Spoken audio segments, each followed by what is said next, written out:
Hello guys, எல்லாருக்கும் வணக்கம். நான் உங்க ஹரிகிரன் ஃப்ரம் மணிமி சொரூப்போட சேனல். இன்னைக்கு நம்ம பார்க்க இருக்கிறது The World of Atomic Gamesல எபிசோட் 11 தான்.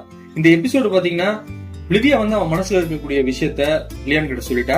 சோ இந்த எபிசோட்ல லவ் இருக்கும், ஆக்ஷனும் இருக்கு. சோ அது இல்லாம ரொம்ப எமோஷனல் ஆக்டிவிட்டிஸும் இருக்கு இதுல. சோ மறக்காம நீங்க இந்த எபிசோட் பார்க்கறதுக்கு முன்னாடி ப்ரீவியஸ் எபிசோட் பாத்துருவாங்க. அப்பதான் இந்த எபிசோடோட கண்டினியூட்டி உங்களுக்கு புரியும். வாங்க வீடியோக்குள்ள போலாம். இந்த எபிசோட் ஸ்டார்டிங் சீன்லயே வந்து பாத்தீங்கன்னா லியானும் லூசியானும் பேசிட்டு இருக்காங்க. சோ அவங்க வந்து அட்டாக்கிங் வந்து பாத்தீங்கன்னா ஒரு டீகாய் மாதிரி இருந்து ஷிப்பை காப்பாற்றணும்னு இருக்காங்க. மத்த எல்லா வில்லன்ஸும் அடிச்சிட்டு இருக்காங்க. இந்த அடிச்சிட்டு இருக்கும் போது லியான் வந்து செம்ம ஹாப்பியா விட்டு நீ நானும் சேர்ந்துட்டோம்னா நம்மள யாராலையுமே தடுக்க முடியாது, நம்ம தான் டாப் நாச் அப்படின்னு சொல்றான். லூசியான் என்ன சொல்றான்னா, சார் நான் தான் உங்களுக்கு எல்லா டெக்னாலஜி ப்ரொவைட் பண்றேன், நீங்க தான் எனக்கு அசிஸ்டன்ட், ஏதோ ஒண்ணு நம்ம பண்றோம்ல அப்படின்னு சொல்லிட்டு அவங்க ரெண்டு பேரும் அங்க அட்டாக் பண்ணிட்டு இருக்காங்க. இவங்களுக்கு சப்போர்ட் பண்ணுன்றதுக்காக ப்ளூ மண்டே அவனுக்கு கீழே ஒரு 5 பேரை கூப்பிட்டு அவனோட அந்த பேட்டில் ஆர்மரை வச்சு எவ்வளவு டீமன்ஸ் அடிச்சு முடிச்சு அந்த ஷிப்பரை ப்ரொடெக்ட் பண்ண முடியுமோ அதை ப்ரொடெக்ட் பண்ணிட்டு இருக்கான். அவங்க மட்டும் இல்ல, அங்க இருக்கக்கூடிய பசங்க எல்லாருமே வந்து டீமன்ஸ் அட்டாக் பண்ணிட்டு இருக்காங்க. விமன்ஸ் எல்லாமே வந்து பாத்தீங்கன்னா ஒரு என்சான்மெண்ட் போட்டு ஒரு ஷீல்டு மாதிரி ஒன்று கொண்டு வந்துட்டு இருக்காங்க. இங்க இது நடந்துட்டு இருக்கு. சோ அந்த வில்லன் ஷிப்பை காட்டுறாங்க. அதுல பாத்தீங்கன்னா ஏஞ்சியும் இருக்கா, அப்புறம் அந்த ஹர்ட்ரூத் பொண்ணும் இருக்கா. சோ அந்த ஹர்ட்ரூத் பொண்ணு என்ன சொல்றாங்கன்னா, இந்த டைம்ல அவங்க அட்டாக் பண்ணி எந்த ப்ரோஜனும் கிடையாது, அவங்களால ஜெயிக்கவே முடியாது அப்படின்னு சொல்லி. ஏஞ்சி என்ன யோசிக்கிறான்னா, ஏன் இந்த மாதிரி அட்டாக் பண்ணணும், கொஞ்சம் ஏதாவது சேஃபா தப்பிக்கிறதுக்கு ஏதாவது பிளான் பண்ண முடியுதா, ஏன் லியான் இப்படி பண்ற அப்படின்னு சொல்லி யோசிச்சுட்டே இருக்கும்போது இந்த ஹர்ட்ரூத் என்ன கேட்கிறா, என் ஃப்ரூட்டை கொடு, நம்ம ஒரு ஃபுல் ஃபிளேஜ் அட்டாக் பண்ணணும் அப்படின்னு சொல்லி ஃப்ரூட் வச்சு அட்டாக் பண்ற ட்ரை பண்றான். சோ இந்த அட்டாக் பண்ண ட்ரை பண்றப்போ ஏஞ்சி என்ன சொல்றான்னா, உனக்கு ஒரு விஷயம் புரியவே புரியாது, அவங்களாம் சாதாரணமான ஆளு கிடையாது, அவங்களாம் ராயல் பிளட், பிளஸ் அவங்களை லீட் பண்ற ஆளு பேரு லியானு, அவன் தான் ஒன் ஆஃப் த நைட், அவன் இருக்கும்போது நம்ம தோக்கவே மாட்டோம் அப்படின்னு அந்த மீசக்காரன் வந்து சொல்றான். நீங்க தோக்க மாட்டேன்றியா, ஃபுல் ஃபிளேஜ் அட்டாக் பண்ண போறோம், 100% அட்டாக் பண்ண போறோம், அந்த அட்டாக் பண்ண அவங்க எப்படி தப்பிக்கிறாங்க நானும் பாக்குறேன் அப்படின்னு இவங்களோட ஃபுல் ஃபிளேஜ் அட்டாக் ஆகுது. சோ இந்த அட்டாக் ஆகிறதுக்கு முன்னாடி லியானும் லூசியானும் வந்து பேசிட்டு இருக்காங்க. என்னன்னா, என்ன சார் இவங்க இந்த பசங்களும் பொண்ணுங்களும் சேர்ந்து சப்போர்ட் பண்றாங்க இவங்களுக்கு அப்படின்னு. ஆமா, நல்ல விஷயம் தானே, இந்த பசங்க எல்லாம் வந்து கல்யாணமே பண்ணிக்காம கஷ்டப்பட்டுட்டு இருக்காங்க, இப்போ வந்து வீரமா போறான்னா ஏதோ ஒரு பொண்ணு கரெக்ட் ஆகும்னு சொல்லிட்டு தான் அவன் பண்ணிட்டு இருக்கானுங்க அப்படின்னு. சூப்பர் சார் அப்படின்னு சொல்லிட்டு இவங்களுக்குள்ள டிஸ்கஷன். இங்க ஷிப்ல பாத்தீங்கன்னா பிளிவியா காட்டுறாங்க. பிளிவியா என்ன பண்றாங்கன்னா, அங்க இருக்கிறவங்க அடிப்பட்டவங்க எல்லாருமே ஹீல் பண்ணிட்டு இருக்கா. சோ அப்போ ஒரு பெரிய அட்டாக் ஒன்று டபால்னு அடிக்குது. அடிச்சோன்னே எல்லாருமே ஒரு மாதிரி கொலாப்ஸ் ஆறானுங்க.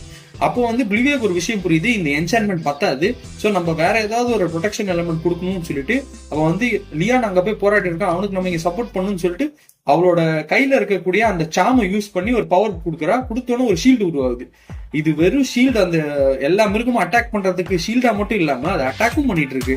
இதை பார்த்த லியானும் லூசியானும் வந்து, சார் இவ பாருங்க சார், இவங்க இப்பதான் பவரே என்னன்றது தெரிய வந்தது, அதுக்குள்ள வந்து என்சான்மெண்ட் போட்டு ஒரு பெரிய சர்க்கிள் மாதிரி ஒன்று பண்ணி டிஃபென்ஸ் பண்ணி காப்பாத்திட்டு இருக்கா அப்படின்னு. ஆமா, அவ வந்து இப்பவே அந்த மெயின் கேரக்டர் ஆக ஆரம்பிச்சிட்டா அப்படின்னு சொல்லவும், சார் நீங்க அவளை வந்து இவ்வளவு நாள் எல்லா பிரச்சனையும் காப்பாத்திட்டு இருந்தீங்க, அது நல்ல விஷயம் தான். சோ அதனால அவளோட கான்ட்ரிபியூஷன் அதிகமா அவ ஸ்டடீஸ்ல போச்சு, அதனால இந்த அளவுக்கு டெவலப்மெண்ட் சார். ஒரு விதத்துல அவ பெட்டா இருந்தாலும் உங்களுக்கு நல்லதுதான் சார் அப்படின்னு. நீ வாய முறையா இல்லையா, இப்ப நம்ம ஃபுல் ஃபிளேஜ் அட்டாக் பண்ணோம், நேரம் அந்த ஷிப்புக்குள்ள போலான்னு சொல்லிட்டு சர்ன்னு போறாங்க. அந்த ஷிப்புக்குள்ள, அந்த ஷிப்போட வாய்க்குள்ள போனோன்னு அது வந்து லேசர் பீம்ஸ் வந்துகிட்டே இருக்கு. சோ இது எல்லாத்தையுமே தப்பிச்சு போறா. கடைசியா போய் டபால்னு வெடிச்சிச்சு லியானோட ஷிப்பு. என்னடா வெடிச்சிருச்சு அப்படின்னு சொல்லி ஒரு அளவுக்கு கொலாப்ஸ் ஆகிட்டு இருக்காங்க. அப்போ மேல அந்த ஷிப்புக்கு மேல பாத்தீங்கன்னா ஒரு ஷேக் ஆயிட்டு இருக்கு. அதுல அந்த மீசக்காரன் வந்து ஒரு சொல்றான், இப்போ வந்து ஒரு அப்டேட் ஒன்று வந்திருக்கு, அதாவது உன்னோட ஃபேமஸ் நைட்டு செத்துட்டான் ஷிப்புக்குள்ள வந்து அப்படின்னு. அவன் சாவ மாட்டான், அவனுக்கு சாவே கிடையாது அப்படின்னு சொல்லிக்கிட்டே இருக்கிறப்போ பாட்டம் உடச்சுக்கிட்டு வெளியில வரான் லியான். வந்து கீழே குனி ஏஞ்சி அப்படின்றான். ஏஞ்சி கீழே குஞ்சிடறான். அப்படியே எல்லாருமே சுத்தி வளைச்சு சுடுறான். சுட்டுட்டு மீசக்காரனுக்கு ஒரு அடி மூஞ்சிலே அடிச்சுட்டு கண்ணை எடுத்து நீட்டுறான். ஹர்ட்ரூத் கிட்ட மரியாதை சரண்டர் ஆயிடு, ஃப்ரூட்டை மரியாதை கொடு அப்படின்னு சொன்னோன்னே, நான் உன்னை அண்டர் எஸ்டிமேட் பண்ணிட்டேன், ஆனா நீ செம்மையா சண்டை போடுற அப்படின்னு சொன்னோன்னா அந்த ஃப்ரூட்டை வாங்கி பார்க்கறான். ஃப்ரூட்டை வாங்கி பார்த்தா இது டூப்ளிகேட்னு சொல்லி லூசியான் சொல்லிட்டான். டூப்ளிகேட்டா, ஒரிஜினல் கூட மரியாதையா அப்படின்னு சொல்லிட்டு ஒரிஜினல் வந்து இன்னொரு ஒரு ஆள் வச்சிருக்காங்கன்னு அது அங்க டிஸ்கஷன் ஆயிட்டு இருக்கு. அப்போ லூசியான் என்ன பண்றான்னா, நேரா போயிட்டு அந்த மீசக்காரனோட மீசியை அப்படியே எரைஸ் பண்ணிடுறான். மீசியை மட்டும் இல்ல தாடியை சேர்த்து. சோ அந்த எரைஸ் பண்ணிட்டு இருக்கிற நேரம் என்ன ஆகுதுன்னா, இந்த பாம் பிளாஸ்ட் ஆன இம்பாக்ட்னால ஷிப் வந்து கொலாப்ஸ் ஆக ஆரம்பிச்சிச்சு. ஏன்னா அதுக்கு மேல இருந்த மான்ஸ்டர் வந்து டிசால்வ் ஆயிடுச்சு.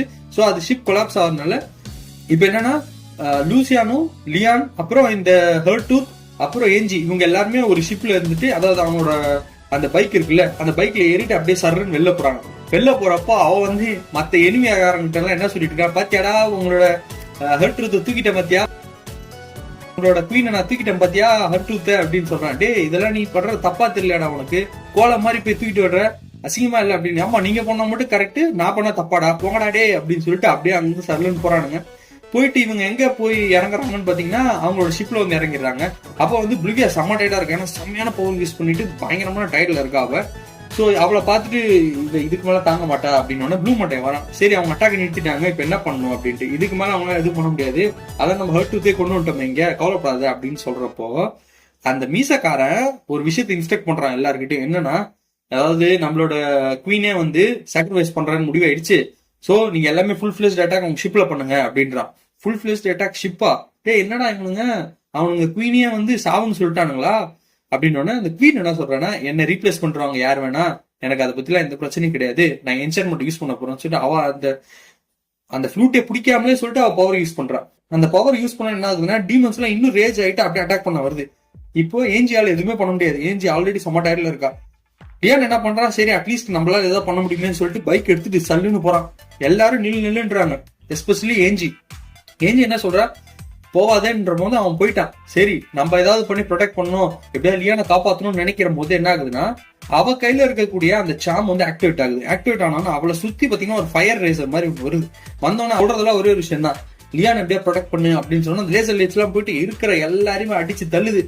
லியானு லூசியானு பேசினான், இவளும் அவேக்கன் பண்ணிட்டா பவரை, செமையாயிட்டா அவ அப்படின்னு சொல்லிட்டு அங்க ஒரு டிஸ்கஷன் ஆயிட்டு இருக்கு. அட்டாக் முடிச்சா என்ன ஆகுதுன்னா, ஏஞ்சி வந்து நேரா போய் பிளிவியா பாக்குறா. பிளிவியா எப்படி இருக்க, ஓகே தானே, எதுவும் ஆகலையா அப்படின்னு சொல்லி கேட்கிறப்போ, என்னால முடிஞ்ச ஏதாவது கான்ட்ரிபியூஷன் அவங்களுக்கு பண்ணணும், ஏன்னா நீங்க எல்லாமே பயங்கரமா சப்போர்ட் பண்றீங்க, நான் என்ன ரெகனைஸ் பண்ணிக்கிறதுக்கு ஏதாவது பண்ணும், அதுக்கு தான் நான் இது பண்ணேன் அப்படின்னு. ஏன் இப்படிலாம் பேசு, நீ இல்லைன்னா நான் வந்து எப்பயோ ஒரு ராங்கான டெசிஷன் எடுத்திருப்பேன், நீ இருந்தனால மட்டும்தான் நான் இந்த அளவுக்கு சர்வே ஆனேன், சோ அதனால நீ அதை பத்தி எதுவும் யோசிக்காத அப்படி சொன்னா ரெண்டு பேரும் கட்டி பிடிச்சிருவாங்க. அப்போ ஒரு சரியான ஒரு அட்டாக் டபால் வந்து அடிக்குது ஷிப்ல. அந்த அட்டாக் அடிச்சோன்னு என்ன ஆகுதுன்னா, ஷிப் கொலாப்ஸ் ஆறப்போ ஏஞ்சி வந்து அப்படியே ஒரு எட்ஜ்ல போயிட்டு அப்படியே கையை வச்சுட்டு தொங்கிட்டு இருக்கா, கீழே விழுந்துருவா கையை எடுத்தானா. சரி இதுக்கு மேல நம்மளால எதுவும் முடியாது. அப்ப லாஸ்டா யோசிச்சு பாக்குறா, நம்ம அண்ணன், அப்புறம் அப்பா, அப்புறம் பிரின்ஸ், இவ பிளிவியா, அப்புறம் வந்து லியானை பத்தி கீழே விட்டுலான்னு யோசிக்கிறப்ப பிளிவியா வந்து அப்படியே புடிச்சிடறா. புடிச்சிட்டு, நீ என்ன விட்டுரு பிளிவியா, இப்ப நீ என்ன புடிச்சிட்டு இருக்க, நீயும் சேர்ந்து கீழே விழுந்துருவ, நீ என்ன விடு அப்படின்னு. நான் விட மாட்டேன், என் ஃப்ரெண்ட்ஸை நான் அப்படி விட மாட்டேன், நீ மேல வா அப்படின்னு. அவங்க ரெண்டு பேரும் ட்ரை பண்ணி மேல வர்றதுக்கு ட்ரை பண்றப்போ இன்னொரு அட்டாக் வருது. அப்போ ஏஞ்சி மேல வந்துடுறா, பிளிவியா கீழே விழுந்துடுறான். பிளிவியா கீழே விழுந்து எந்த சப்போர்ட்டும் நம்ம டைரக்டா கீழே விழுறா. ஏஞ்சி கத்துறா, ஐயோ பிளிவியா அப்படின்ற கத்துறா. அப்போ திட்டமா அப்படியே கீழே விழுறா, சாவ போறோமே நினைச்சிட்டு பிளிவியா கீழே விழுறப்போ டக்குன்னு யார் வரானா, நம்ம ஹீரோ லியான் வரான். லியான் வரதை பார்த்தோன்னு அவன் அப்படியே காமாயிடுறா, அப்படியே சந்தோஷமாயிடுறா. அப்படியே அவனை போய் தூக்கிடுறான் லியான் தூக்கிட்டு, மிஸ் பிளிவியா அவங்களுக்கு ஏதாவது அடிபட்டிருக்கா அப்படி சொல்லி, எத்தனை வாட்டி சொல்லியிருக்க மிஸ் பிளிவியானே கூப்பிடாதேன்ட்டு. இல்ல அது இல்ல, இனிமேல் நீ மிஸ் பிளிவியானே கூப்பிடாத, என்னை எப்பவுமே பிளிவியானே அட்ரஸ் பண்ணு. இல்ல பிளிவியா நான் வந்துட்டு ஒரு விஷயத்த சொல்லி ஆகணும், என்னன்னா நான் உனக்கு பார்ட்னர் ஆக முடியாது, உனக்கு பெஸ்ட் பார்ட்னரா பிரின்ஸ் இருக்கான், பிரின்ஸுக்கு கீழே இருக்கக்கூடிய 4 பேரு அவங்கதான் உனக்கு பெஸ்ட் பார்ட்னரா இருப்பாங்க அப்படின்னு சொல்றப்போ, அவங்களுக்கு யாருமே எனக்கு பிடிக்காது, அந்த 5 பேரு எனக்கு சுத்தமா பிடிக்காது அப்படின்றா. இல்ல அந்த 5 பேர்ல கூட வேற யாராவது ஒருத்தங்க நல்ல மாப்பிள்ளை ஒண்ணு கிடைப்பாங்க, நான் இருக்க மாட்டேன் அப்படின்ற மாதிரி சொல்றான். அதை நீ முடிவு பண்ணாத, அதை நான் தான் முடிவு பண்ணு, எனக்கு யார் பார்ட்னர் வரணும்னு சொல்லிட்டு, எனக்கு ஒன்னதான் ரொம்ப பிடிச்சிருக்கு, ஐ லவ் யூ அப்படின்றா. சொன்னோன்னு லியான் அப்படியே ஷாக் ஆயிடுவான். பின்னாடி உட்காரு, நான் அவனை கூட்டு போறேன் அப்படின்னு சொன்னோன்னு இவன் ஹாப்பி ஆயிட்டு அப்படியே அவனை கட்டி பிடிச்சிப்பா. அவனை கட்டி பிடிச்சோன்னா என்னன்னா, லியான் என்ன யோசிப்பான், ஐயோ கட்டி வேற பிடிக்கிறாளே, அவளை ஃபீல் பண்ணவே முடியாது முதுகுல அப்படின்னு யோசிச்சுக்கிட்டே இருப்பான், ஏன்னா ஆர்மர் போட்டிருக்கான். அப்போ லூசியான் என்ன சொல்லுதுன்னா, சார் அதெல்லாம் பத்தி கவலைப்படாதீங்க, தின் மெட்டீரியல் தான், பின்னாடி வரக்கூடிய எக்ஸ்டர்னல் இம்பாக்ட் எல்லாமே உங்களுக்கு ஃபீல் ஆகும் அப்படின்ட்டு. ஏய் உன்ன மாதிரி ஒருத்தன் எனக்கு இருக்கிறது தெய்வம் கொடுத்த வரோண்டா அப்படின்னு சொல்லிட்டு சர்றன்னு போறானுங்க. மேல போய் இறங்கினோன்னு பிளிவியாவும் ஏஞ்சி ஒன்னா பேசிட்டு இருக்காங்க அவங்க. சோ இங்க லூசியான் கிட்ட பேசுறான். லூசியான் இதுக்கு மேல டைம் பார்த்தாது, எங்க ஷிப் அப்படின்னு சொல்லி கேட்கும் போது, மன்னிச்சிருங்க சார் ஷிப் வந்துருச்சு அப்படின்னு சொல்லி அவனோட பார்ட்னர்ஷிப் பெரிய ஷிப் ஒண்ணு வந்துருச்சு. அந்த ஷிப் வந்தோடனே எல்லாரும் மிரள்றானுங்க, இருக்கிற எல்லாத்தையும் பாம்பு பிளாஸ்ட் பண்ணிட்டு இருக்கு அந்த ஷிப்.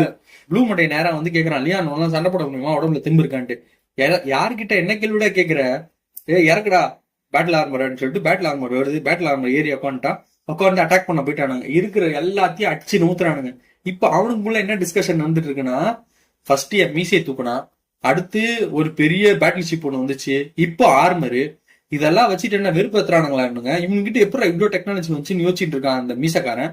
இப்போ அவன் பக்கத்துல இருக்கவன் என்ன சொல்றான்னா, சார் இதுக்கு மேல இல்ல, நம்ம ஓடிடுவோம், வெள்ளக்குடி கட்டு ஓட்டுருவோம், நம்மளால சண்டை போட முடியாது அவங்க கிட்ட அப்படின்னு சொல்லிட்டே இருக்கான். அதெல்லாம் நீ சொல்லாத, எனக்கு தெரியும் என்ன பண்ணணும்ட்டு அப்படின்னு பின்னாடி ஒரு ஆள் வரான். வந்ததை பார்த்தோன்னே நம்மளோட ட்ரம்ப் கார்டு வந்துட்டான்டா, பிளாக் நைட், உன் வேலையை நீ காட்ட ஆரம்பி இதோட இந்த எபிசோட் முடியுது.